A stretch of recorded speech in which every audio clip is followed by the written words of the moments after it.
Times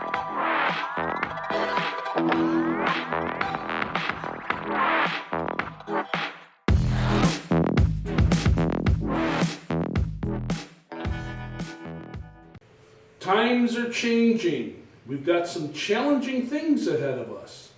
It's the Real Estate Show.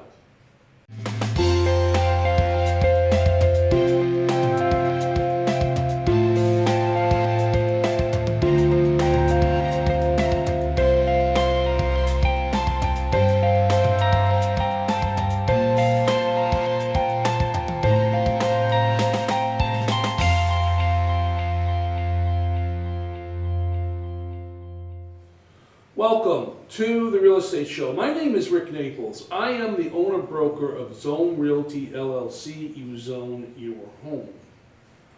Changes. Big changes. There's a lot of changes that are going on. First, in the marketplace, we've seen changes as far as gas prices, grocery prices. We're starting to see mortgage rates at this particular time of the year rise faster than we've ever seen before. House prices have increased. The cost of just about everything has increased. Even though the jobs market is pretty good and we're hearing about increased pay, it's just not keeping up with what's going on in the marketplace. There's also some changes going on here for me in the Real Estate Show. I'm actually filming today from the basement of a home I just purchased. And this is going to be the new location of where I'm going to be filming the Real Estate Show. Now, right now, there's a lot of work that's going on in the house, so I can't really give you a tour. I might do that at a later show. But right now, just excuse the echo if you should hear it, because it is a pretty empty basement, although I do have a lot of my personal belongings and furnishings down here as we're trying to do the work upstairs. But as I said, I hope to begin to film the Real Estate Show from this new location. So stay tuned for those changes. Now let's get back to the housing market. As I said, we're seeing a lot of changes happening. Mortgage rates have gone up enough to where a lot of first-time buyers have been really priced out of the market. You know, where we were looking at rates at 2.5%, 2 3/4%, 3% just a year ago, now we're looking at rates, last time I looked, at 5.39 and even 5.5 for a 30-year fixed-rate mortgage. How high are they going to go? Well, you know, the Fed is trying to slow down inflation. They're trying to prevent it. So they're raising the interest rates. But as the interest rates raise on mortgages, we're seeing those interest rates raise on a number of different things. Now, because I'm filming from the basement, you're going to hear the furnace click on and off from time to time. And again, just stick with me. I will make some changes in the future to try to avoid that. But again, there's a lot of changes that are going on. Now, how do you prepare for changes? Well, the old adage of being prepared still stays true. We're not spending as much as we used to as far as just extra money that we have. We're taking those monies and kind of holding back. We're finding that the average family, according to statistics that I've been reading, is spending about $2,000 more a year just on their regular expenses. It's getting tough. Now, I personally made a decision to purchase a home. Now, why did I make that decision? Well, I'm in the business. I'm a real estate agent. I'm a broker. So, of course, I was looking at the market. And I thought to myself that if I didn't make my move when I did, the interest rates would get so prohibitive that it just would be cost ineffective for me to purchase a home. Now, how did I buy a home? Well, like many buyers that are out there, I had a little bit of cash to work with, but not a lot of cash to work with. So I got creative as far as the financing is concerned. I used what was called a 203K rehab loan. Now, again, let me caution you, I'm not a mortgage officer. I'm a real estate agent, a realtor. So talk to a mortgage officer that's in that business, and they can explain to you the details of the kind of loan that I chose. Now, why did I choose that loan? Well, I chose that loan because that loan gave me the ability to put money into the mortgage to allow me to do the updates I'd like to do on the house that I chose to purchase. And folks, I bought a HUD foreclosure. The house was a disaster, but it was priced in such a way where it was within my comfortable, affordable range, but it needed a lot of work. Now, this house, where I'm filming from, was good structurally. Had a relatively newer roof, furnace was in good condition, but a lot of things were out of date, such as the electrical system, the plumbing system, the basement was a mess. The kitchen was dated from the 1950s, the bathroom from the 1950s, and so on and so forth. So I looked at my personal funds, just like everybody does when you're looking to make a big purchase, and tried to figure out, could I afford, if I decided to pursue this house, to remodel the bathroom, put in a new kitchen, update the electrical, the plumbing, and all the different things that this house would need. And the answer was, I just didn't have enough money to do that. So luckily I worked with a mortgage company that had a program that looked at the house as if all those updates were already done and appraised the home at that higher value. And that's how they decided on how much mortgage to allow me to have. This gave me monies within the mortgage in order to update that bathroom, redo the kitchen, take care of the plumbing issues, and take care of the electrical issues, and a little bit of money left over to do some other things that I wanted to do on the house. That, in combination with the monies that I was using out of my own funds, will make this house just as nice as many of the houses that are out there. But it will take time. So what I'm saying to you is that if you should decide to move into the real estate market and purchase a home, talk to a mortgage officer. There are programs that are out there that can make it possible for you to be able to buy an older home that needs some work and be able to make that home into something nicer than what it is. Now, why buy an older home? Well, there's a lot of good stock here in Connecticut. We have a lot of older homes. You know, older homes, they say, are built in such a way where they're built to last, not like today's construction. And I'm not knocking today's construction. I'm just saying is they don't build the way they used to. That could be some challenges too when it comes to remodeling a home, but as it may. Older homes, sometimes when they go on the market, because they need so much work, are priced in the lower price range. Now, this gets it down to a price range where even if the mortgage rates are up and prices on move-in condition houses are up, you might be able to afford a house that needs a little bit of tender love and care, as we call it. But you're going to have to be creative with your financing. If you don't have a bunch of money put aside, so that you can do all these repairs, you want to look at loan packages that will allow you to do that. So what I'm saying is, don't get discouraged.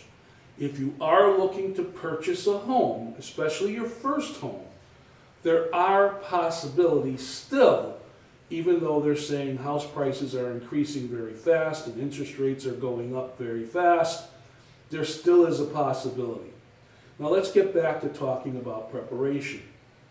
In any market, good, bad, or ugly, when you're getting ready to purchase a home or thinking about it, you need to get everything in order. The banks aren't going to give you a loan based on what you say. They're going to want statistical information and proof. So in other words, Have up-to-date payment statements. Have up-to-date income tax returns. Make sure your banking statements are all up to date. Take the time to reduce your overall debt. Things like credit cards. Try to get those payments down. Try to pay a few of those off, because banks are going to look at your total debt load compared to your income. And this is how they're going to determine, as well as looking at your credit, where they're going to give you the amount of money that you need, or the amount of money that you're going to have to shop when it comes to looking for a home. So be prepared. Assemble all that stuff together. And also look at down payment situations. Now, I've had first-time buyers come to me and say, Rick, I want to buy a house, but there's no way I can afford the down payment. I just don't have that kind of money. Well, there are programs out there that don't require a lot of down payment. Now, I'm not going to go through all those programs because, as I said, I'm not a mortgage officer, but there are programs that are out there that can make it a possibility where you need little to no money down to purchase a home.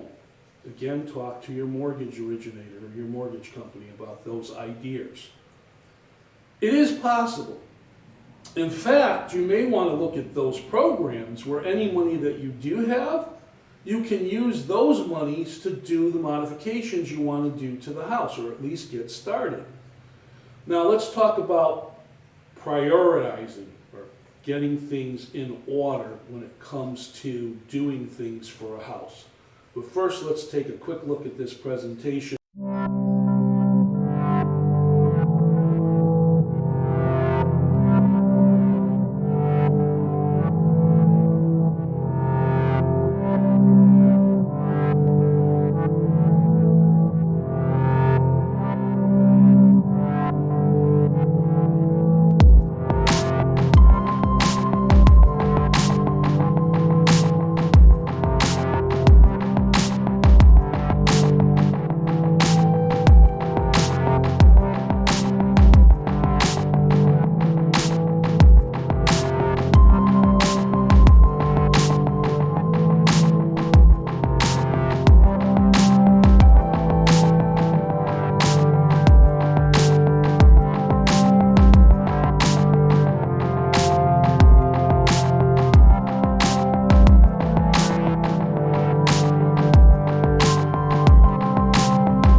To prioritize what you're going to do to a house when you purchase it.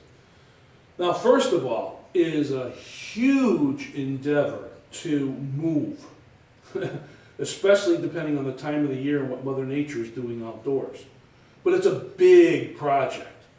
If you're a first-time buyer and you're combining families together, you've got double the effort. What to pack, how to pack it, how to move it. Do you hire a moving company? Do you move it on your own? Do you get a rental truck? What do you do? There's a ton of decisions to make. And then once you get all that stuff packed up, you find yourself in a situation, as I am in, where you move into the new property and you've got boxes and furniture and clothes and everything everywhere, to the point of where you can't remember what you put in what box. It's almost like Christmas for me. Every day I open up a box and say, oh yeah, that's where I put that. As I start to fade that things into my new home. I figure it's going to take me 1 or 2 months after the work is done to be able to distribute all my belongings throughout the house in the way that I feel that I want to distribute them, especially when it comes to supplying the kitchen. So you make all that decision, and then you got to decide, like I said, once you've made the decision to move, how you're going to do it in the house that you're moving into. So you have to look at the projects. What projects are the most important ones to get done first? Well, obviously, if I use my house as an example, this house had no electricity. It had literally no plumbing. It had a kitchen that was 70 years out of date that didn't work. I joked around about the old appliances in the kitchen. They dated from the 1950s. If they were in good shape and they worked, they might have been collector's items. But you have to prioritize what it is you're going to do as far as projects in the house. And my choice was, the first thing that I needed electricity on. Because with electricity on, I have lights. And I can see what I'm doing. There's nothing more terrible than trying to repaint walls with no electricity. You can only rely on daylight if it's sunny, or in some cases a flashlight, and that makes things very, very difficult, folks. But it took several weeks for me to get my electrical system updated because I felt the effects of the supply chain and the problems that COVID have caused. We wanted to go to a 200 amp system, and we eventually had to settle for a 100 amp system because the 200 amp boxes weren't going to be available for a couple of months. So we had to downgrade. Saved a little money in the long run, but it also put in jeopardy some of the future updates that I want to do on the house. Once I got the electrical system updated and I finally had electricity, and that's a story I can do a whole show on, but finally got electricity, now I had lights in the house. With the electricity on, I could use some space heaters to provide heat if it were a chilly morning, and the house became comfortable enough to work in. But of course there was no bathroom. I did not have a bathroom that worked. So now the plumbing has to be done. So that was another couple of weeks to get all that done. New piping, new toilet, new vanity, all that stuff that gets involved. Glad to say now, finally, after a month and a half from the closing, I have a functional bathroom, functional electricity, but I still have no kitchen. So we're working on the kitchen now. And I'm going to tell you folks, it's not pleasant when you don't have a kitchen and you're trying to wash your dishes in the tub. It's the only thing you can do. So you have to prioritize what projects you're going to do on the house before you move forward. You want to make sure that you're getting the most important things, the creature things that you need, plumbing, electricity, things like that, done first. Then you can deal with the cosmetics. Now I had time. While I was waiting for the electrical box to be updated, we had some sunny days, so I went to the home and I started repainting ceilings and repainting walls and things along those. The only thing I didn't get to was refinishing the floors because we're doing a new kitchen and I didn't want to refinish the floors and then mess them all up with the construction of the kitchen. So again, it's prioritizing those projects that you're going to do. For me, I'm doing a lot of the work myself. Maybe you out there, when you purchase a home, will decide to do the sweat equity thing where you put a lot of work yourself into the house. But sometimes, if you have projects to do, you might be able to do them yourself, but you need a licensed professional. I'll give you an example. In my case, what we decided to do is the kitchen was very, very small.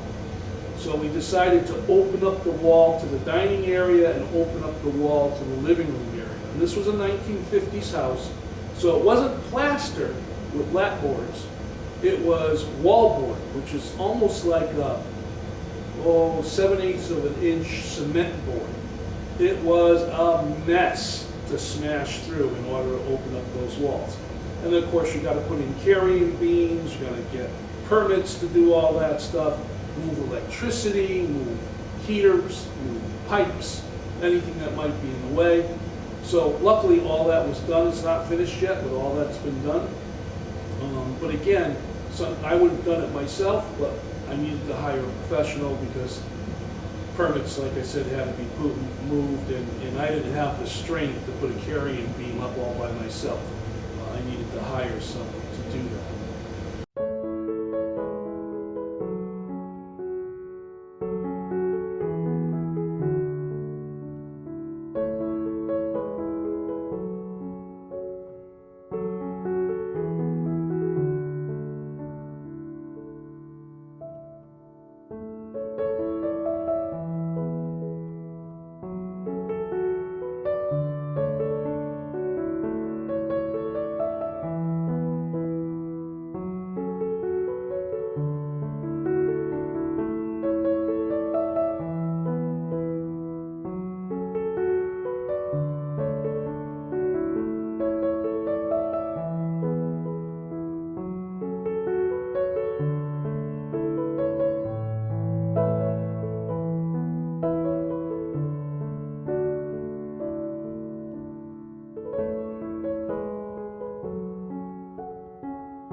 Prioritize it. So once all the work is done on the interior of the house, then you might want to start to attack the exterior of the house. And that's where your landscaping comes in. Now for me, because I'm not going to hire a landscaper, and I'm going to do most of the landscaping myself, including the removal of a couple of trees, that's something I'm going to do over time.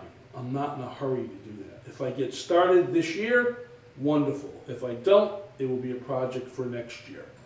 I'm concerned about getting everything done on the inside of the house. So, as I film my episodes of the real estate show going forward, I may have the opportunity to kind of show you some of the things that I've accomplished over time on the house. But also, too, I'm watching the market. I'm watching the markets very, very closely. There are a lot of people out there that are struggling. Landlords are increasing rents, and rents are getting unaffordable for some people. You know, it could be less expensive to purchase a house than it is to rent a place. Again, as I've said throughout the show, talk to a mortgage officer. Only takes 15 minutes or so to talk to somebody, tell them about your situation, and see whether or not you can qualify for a mortgage. Then find a good realtor. When you find a realtor, the realtors have their thumbs on the market. They know the houses that are for sale and the price ranges. They're able to find those houses that may have some possibilities. And keep this in mind, folks. Your first house may not be your permanent house. It may be your starter home, as they say. A home to get you into the housing market and enjoy owning a home, and then having something that you can use later on to sell and get the money out of in order to buy something that's a little bit more appropriate for you and your family. Again, you've got to keep your options open, you've got to keep your mind open, and sometimes you've got to be a little creative and be willing to put in the muscle work and the sweat equity to make the house a home. My name is Rick Naples, and this has been the Real Estate Show. I thank you very much for watching, and stay tuned. There's a lot more coming.